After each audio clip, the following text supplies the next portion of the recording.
And so in some countries around the world, obviously February marks LGBT History Month. And what does LGBT History Month mean to you?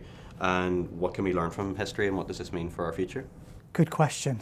We can talk for hours on this, but I won't. Just rain me down. So I'm Middle Eastern. I was born in Persia, albeit we moved to the UK when I was 5. So I'm very Westernized, shall we say. I've lived here for a long time. But, you know, we're in 2023 and we don't share the same values, you know, to this, even in the Western world. I mean, look what's happening across the pond as well. You know, 2023, we seem to not be going backwards, but we don't seem to be driving forward as quickly as I'd like to have seen it, really.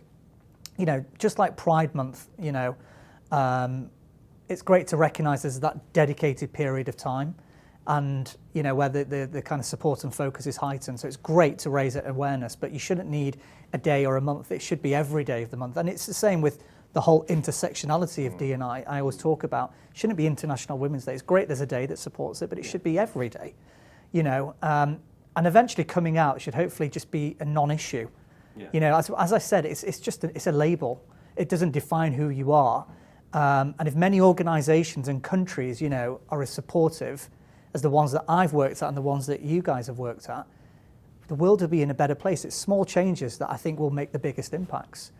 You know, it's and we'll talk about it later, but allow yourself to be more diverse, more authentic, have a voice, educate your management team so, you know, that they can comfortably interact with their employees. There's so many little things that you can do. But what I've seen is there's small pockets of organisations doing it. It doesn't seem to be, I hate to use the word the norm, but it doesn't seem to be the norm. Yeah.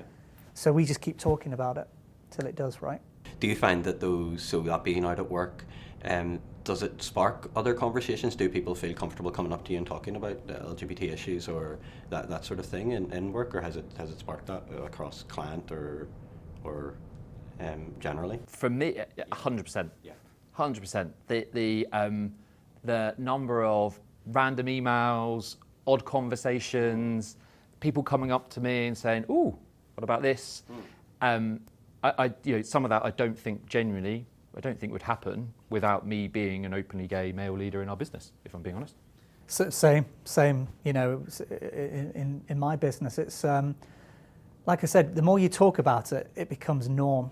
But what I try to do, and I know we're talking and focusing on LGBT, but the whole D&I spectrum. Yeah. You know, I will actively talk about the whole intersectionality of it, because I believe, you know, it's the minority, it's the diverse. But we also have to make it inclusive. Yeah. There's a lot of, you know, I think people get stuck on the word diverse, but they forget the word inclusive. Yeah. So it's bringing the two together, talking about it, being visible. Little things, as I say to you, I wear the lanyard, you know, these beautiful cars that your team have created. It's, you know, just raising awareness that's out there, really. But I think a lot more can be done.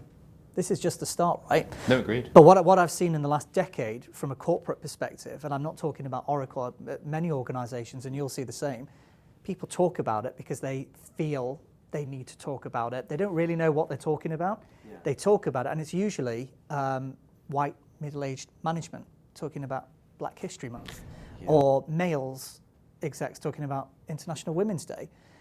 Because they're in that position, they feel they have to talk about it as the leaders. Well, bring in your organisation, make it diverse. Yeah. You know, but there's so much to do. So for 10 years we've talked about it, and I'll be honest, this is and I talk a lot about, okay, let's stop talking, let's stop writing the strategy and do something. Yeah. This is, for me, this is the first time I'm doing something, so thank you for that. Yeah. So this is why it's probably not coming out coherently as I planned in my head, but it's the action part for me. Let's stop talking about the strategy and go out into the communities and talk to our employees and talk to organisations and just see what's important.